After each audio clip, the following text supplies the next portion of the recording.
What's up guys? So for today's video, tuturo ko sa inyo yung secret na laging ginagawa ng mga magagaling mag-Benny. And then pala yung item and emblem ko guys. So isa yung ginagawa ko is yung double tap.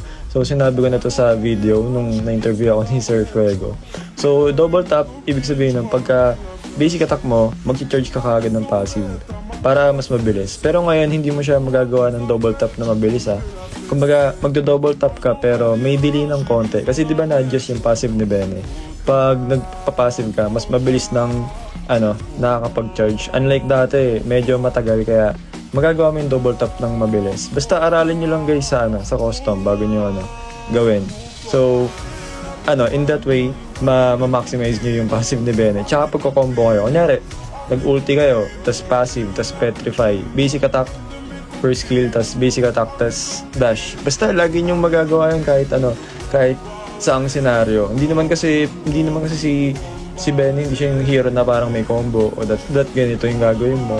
Hindi, nakadepende siya sa sitwasyon, lalo na pag nag-aabol ka ng maling tao. Hindi, joke lang. Sheesh, grabe nga ako dun. Yung Odette talaga, isa yan sa mga nakakainis na hero eh. Ang sakit eh. Then dito in-invadean tayo pero hindi tayo papayag na walang bawi, boy. Facebook muna, akan muna yung red mo. Then dito nag-asim siya. Asim mo, boy. Facebook muna. Dahil joke lang guys. So yun lang guys, isa yun sa mga laging ginagawa ng mga magaling mag-Benny. Feeling ko hindi nila alam yun, yung double tap na ginagawa nila. Pero since kasi na-interview ako nun, parang ano bang ginagawa ka sa Benny? So napaisip ako, ano ba yung mga ginagawa ka sa Benny? Pero yun pala, isa yun sa mga ginagawa ko na walang tawag sa kanya. Kumbaga parang muscle memory lang siya. Then doon ko lang na-realize na double tap pala yung ginagawa ko.